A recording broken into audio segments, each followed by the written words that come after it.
Hello, I'm Coercer, and we're watching games from ArtifactCup number 27.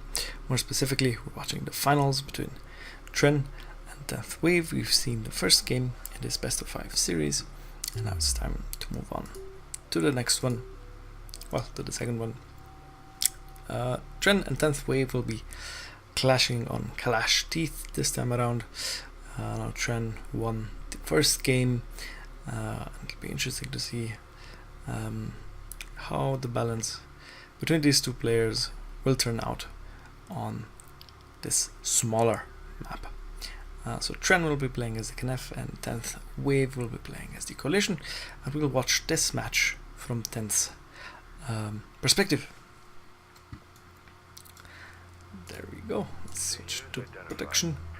So down here in the south we have Tenth playing as the Coalition forces, and up here on the other side of the map in the north we have Tren playing as the Knef. Both players are building up their economies. It looks like Tenth decided not to recycle or retire his base runner, and Tren has done the same. He has decided to use his base runner, and as a Knef it's usually much better to just keep your base runner, as the Knef base runners can build blast drones. Those can be very useful in the early game, and the Coalition base runners can place turrets. Now you have a choice between a anti-air turret and a ground attack turret or ground defense turret. Depends how you use it. Tren is mining from his first bulkhead, and Tenth is just about to open up that first one. He has a couple of scouting light attack vehicles on the field, and it looks like he's going to use one of them to harass Tren's base runner. And Tenth is now moving his base runner to the artifact that's basically on Tren's side of the map and closest to Tren's extraction zone. It is a bit curious that Tren decided to camp out the middle artifact, but I guess he was trying to get this one first and then pick up the one that's closest to him right afterwards. Now, this base runner is just sitting here at the moment, while those LAVs are busy with Tren's base runner, and another LAV is scouting around to see what Tren is up to and to disrupt his mining a bit. Tren builds a blast drone from his base runner, and that takes care of the one remaining LAV that is still harassing the base runner. And Tenth is being a bit sneaky and clever. He has placed a turret post right there in the path of Tren's base runner and blast drone, so this turret will have no problem at all taking out the blast drone and then attacking the base runner, while Tenth is free to pick up that artifact and will be able to move it back to his extraction zone unless Tren does something about that. In the meantime, Tenth was harassing Tren's position, and it looks like Tren was forced to switch his production cruiser back to his main and his carrier up front, so to be able to better defend his side of the map, well, his base. And Tenth is pumping out AAVs now, and if that base runner remains there, this AAV will be able to take it down. Tren notices the radar ping and decides to move away from there, but Tren now has some more advanced units on the field as well. His assault railguns are now closing in on Tenth's base runner, and I'm pretty sure Tenth won't risk going up against those railguns with AAVs, so Tren's base runner gets to live and is running back to Tren's territory, and Tenth is just being relentless with his LAV harassment here. he will be able to take down at least one salvager, so that's good for him. And 10th places another turret to try and defend his base runner, and that turret almost takes down an assault railgun, and if that railgun wouldn't have had an armor upgrade, it would have gone down. 10th was basically, I guess it was kind of a distraction, because those AVs have snuck around the map and Tren's assault railguns are moving through the middle towards 10th base.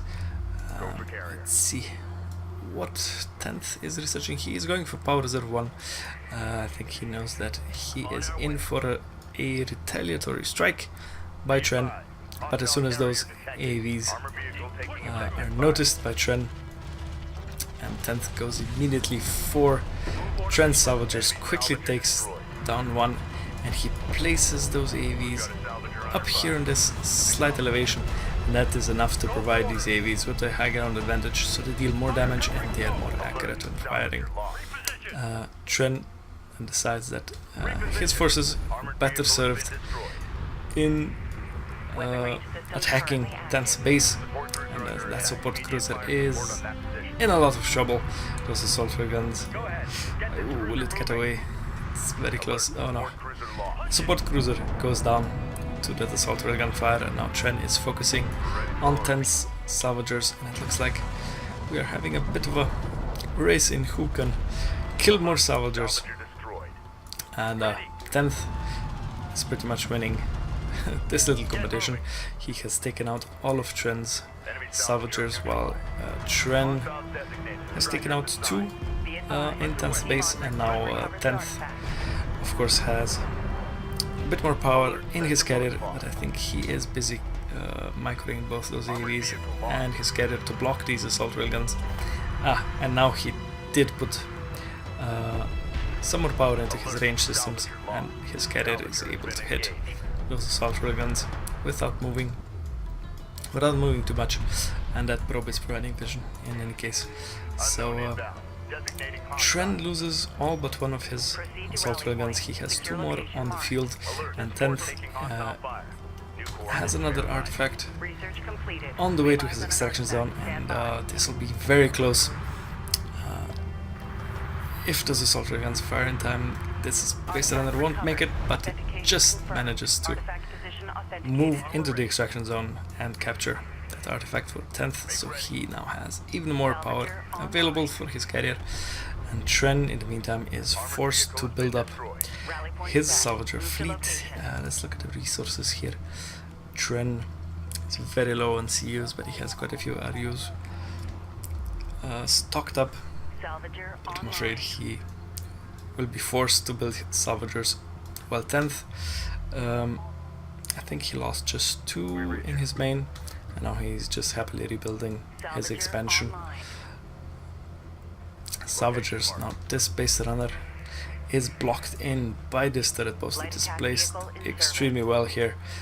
It can block off, or it is blocking off, all of this land here, and Tren will be forced to deal with that turret post sooner or later.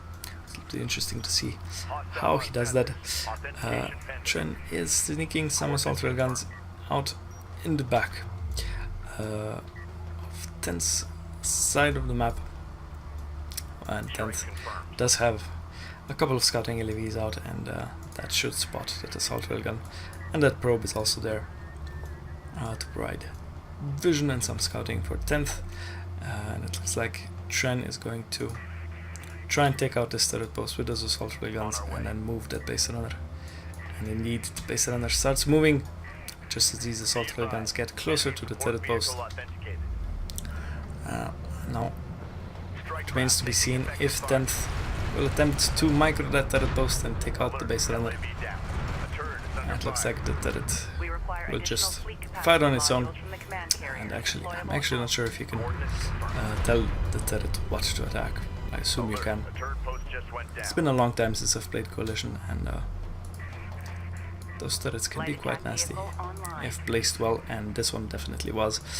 An assault railgun goes down for Tren, so 10th is even further ahead by virtue of that trade. Tren still doesn't have 4 salvagers at his expansion, and he has just 4 in his main, so he is definitely trying to catch up to 10th, and 10th already has a new support cruiser out, so his carrier will be able to move up in the field, and Tren is just cutting around 10th's territory, trying to take out any targets of opportunity that might present themselves, while 10th is just pumping out LAVs, and 10th is also researching LAV assault pack, which will unlock the boost ability for these LAVs, and they will be able to move quite quickly indeed once that will be researched and available for use. Tren has now picked up the artifact that was closest to him. It has respawned in the meantime, and that will mean that Tren will be ahead 2-1 in the artifact count. Tren has produced or has built another production cruiser, so now he has another build queue available for offensive units, but 10th will not let Tren have enough time to build up more units. He moves in with those LAVs, and this amount of LAVs with that boost activated will be able to keep up with the assault gun without much issue, and it should go down. And there we go. Light attack vehicle in service. Assault gun is eliminated, and now Tren has to pull back his remaining forces to deal with these LAVs. And 10th is focusing on salvagers. He needs to make sure that Tren doesn't recover from previous economic damage, but Tren's carrier does have quite a bit of power now, and it's able to take down these LAVs without much issue. One survives, and it's the one with the promotion, and Tren launches a missile from his carrier. Ooh, that was very well aimed, and it takes out the LAV. Now in the meantime, Tren has been busy with his base runner. He has picked up another artifact, but that one won't make it. That base runner was very low on health to begin with, so these LAVs were able to mop it up quite effectively. Now 10th has expanded to his second bulkhead, so he is mining from all 3 of his resource locations, and that should keep him ahead of Tren's economy. Tren is using his assault railguns as a roving band of raiders, and if he will encounter those salvagers there, they will go down quickly. Hopefully Tren can make something happen here. He is very much on the defensive. He does have the artifact capture advantage, so maybe Tren will use his carrier a bit more aggressively, or that extra power on his carrier could prove to be what he needs to swing this back into his favor, because LAVs took out 2 salvagers today. I believe they did, or at least 1 salvager. But Tren now has some sand skimmers to defend with, and of course those 3 assault railguns are still roaming the map, while 10th has built up 6 pardon me, 6 coalition railguns, and as long as these railguns won't be exposed to any kind of skirmish, sand skimmer skirmishes, they will be able to dish out quite a bit of damage. We've seen in the previous Artifact Cups that I've casted that coalition railguns can be quite squishy if they're exposed, and it's not that easy to use them in an offensive capacity, unlike these assault railguns, which are very good on the front lines. They can deal damage very quickly and very consistently. Tren has moved up one of his production cruisers, or indeed his 3rd production cruiser even, in an attempt to shorten the supply lines for his assault. The sand skimmers are fighting as LAVs, and it looks like Tren is winning that engagement for now, especially with that assault gun firing it at those LAVs. But 10th loses his expansion salvagers there, and now that these railguns are in range, and if Tren doesn't move them quickly, they might go down to that railgun fire. Tren decides to move in and deal as much damage as he can. 2 assault railguns go down almost immediately, and the last one didn't really stand a chance. Tren has picked up another artifact. He's now trying to capture that one. It looks like Tren has decided that he might as well go for an artifact victory, or perhaps he is powering up his carrier a bit more. But in hindsight, he probably can't afford to power up his carrier, as every bit of economy he can muster is now being put into offensive units.